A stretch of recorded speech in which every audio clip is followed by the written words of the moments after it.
আত্মা কিভাবে 84 লক্ষ যোনি ভ্রমণ করে, কোন কোন জন্মের পর মানব জন্ম পাওয়া যায়। আপনি নিশ্চয়ই শুনে থাকবেন 84 লক্ষ জন্মের পর আমরা এই দুর্লভ মানব জন্ম লাভ করে থাকি। অর্থাৎ আমাদের এই মানব জন্মের আগে আমরা 84 লক্ষ যোনি ভ্রমণ করে এই মানব জন্ম পেয়েছি। কিন্তু জানেন কি, আমরা এই 84 লক্ষ জন্মে কোন কোন রূপে জন্মেছি এবং মৃত্যুবরণ করেছি। আসুন সনাতন পৌরাণিক শাস্ত্রের আলোকে জেনে নেওয়া যাক এই 84 লক্ষ জন্মের বৃত্তান্ত। আপনারা নিশ্চয়ই অবগত আছেন যে ঈশ্বর পৃথিবীতে 2 শ্রেণীর প্রাণ সৃষ্টি করে থাকেন। এর প্রথমটি হচ্ছে স্থাবর, তথা যারা একই স্থানে জন্মে এবং একই স্থানে মৃত্যুবরণ করে। আমাদের আশেপাশের গাছপালা, তরুলতা এই শ্রেণীর উদাহরণ। আর দ্বিতীয় শ্রেণীটি হচ্ছে জঙ্গম, অর্থাৎ যে শ্রেণীর জীব চলাচল করতে পারে। তো ঈশ্বর সর্বপ্রথম আমাদের সৃষ্টি করেন স্থাবর রূপে। এই রূপে আমরা গাছপালা, তরুলতা বা বৃক্ষরাজি হয়ে পৃথিবীতে শোভাদান করে থাকি। কিন্তু এভাবে কতকাল রোদে পুড়ে, বৃষ্টিতে ভিজে, খরায় শুকিয়ে বা ঝড়ে ভেঙে নিরন্তর চলতে থাকে বৃক্ষ জন্ম। কিন্তু অবশেষে 20 লক্ষবার গাছপালা রূপে জন্মের শেষে আমাদের জন্ম হয় তুলসী বৃক্ষ রূপে। আর সেই তুলসী গাছের পবিত্র পত্র যখন ভগবান শ্রীকৃষ্ণের পদপদ্মে অর্পিত হয়, তখনই আমাদের মুক্তি মেলে বৃক্ষ জন্ম থেকে। কবি বলেছেন, 20 লক্ষবার বৃক্ষজনিতে জনম, তাতে যত কষ্ট হয় অশেষ কারণ। 20 লক্ষবার বৃক্ষজনিতে ভ্রমিতে, কত যুগ যুগান্তর যাবে ক্রমেতে। তো বৃক্ষ জন্মের শেষে আমাদের জন্ম হয় জলজ্জীব হিসেবে।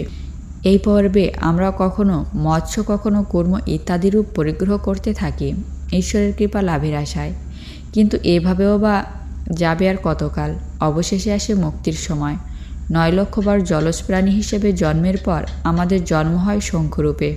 আর যেদিন সেই জলশঙ্খের জল অর্পিত হয় শ্রী গোবিন্দের চরণে, সেদিন আমাদের মুক্তি মেলে জলজ্জনি থেকে।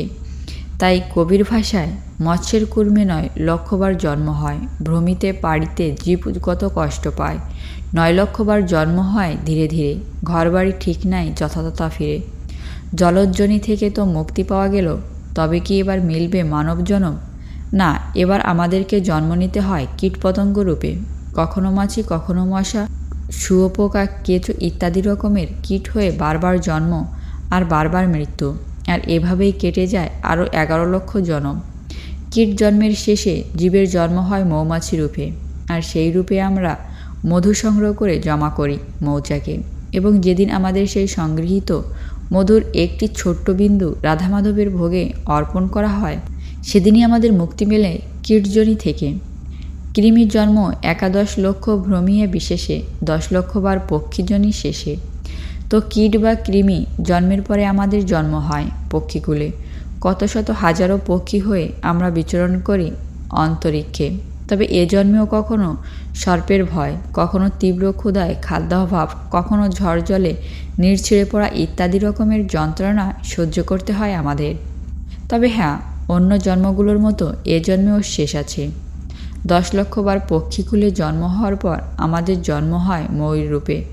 আর যেদিন সেই ময়ূরের পালক মোহন বংশীধারীর চূড়ামণিতে স্থান পায়, সেদিনই আমরা মুক্তি লাভ করি পক্ষী জন্ম থেকে। কি ভাবছেন, এবার কি পাবো সেই স্বাদের মানব জন্ম? না, এবারও নয়। এবার আপনাকে জন্ম নিতে হবে পশুকুলে, অর্থাৎ কখনো মাংসাশী বাঘ, সিংহ বা নেকড়ে রূপে, আবার কখনো মাংসাশীদের ভোজন রূপে, তথা মৃগ, ছাগ ইত্যাদি রূপে। আর এভাবে খাদ্য ও খাদকের রূপে আপনাকে জন্ম নিতে হবে 30 লক্ষবার।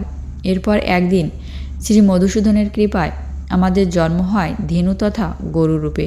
এবং গাভীর গোদুগ্ধ দহন করে যখন গোবর্ধনধারীর ভোগে অর্পণ করা হয়, তখনই আমাদের মুক্তি মেলে পশুজনি থেকে। তো গোজন্মের পর আরও 4 লক্ষ জন্মের পর আমরা লাভ করে থাকি দুর্লভ মানব জন্ম। তবে এখানে 2টি মত প্রচলিত রয়েছে। একটি মত বলছে এই 4 লক্ষ জন্ম আমরা অবহেলিত মানব হিসেবে জন্ম নিয়ে থাকি। তবে অন্য মতে গোজন্মের পর 4 লক্ষবার বানর জন্মে জন্মাতে হয় আমাদেরকে। এবং এভাবে 84 লক্ষ জন্মের পর আমাদের জন্ম হয় মানুষরূপে।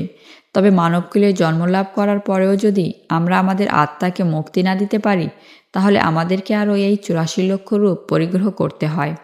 তাই আসুন আমরা সময় থাকতে মহান ঈশ্বরের চরণতলে আত্মসমর্পণ করি এবং শুদ্ধ কাজ ও ঈশ্বর প্রেমের মাধ্যমে আমাদের আত্মাকে উদ্ধার করতে ব্রতী হই।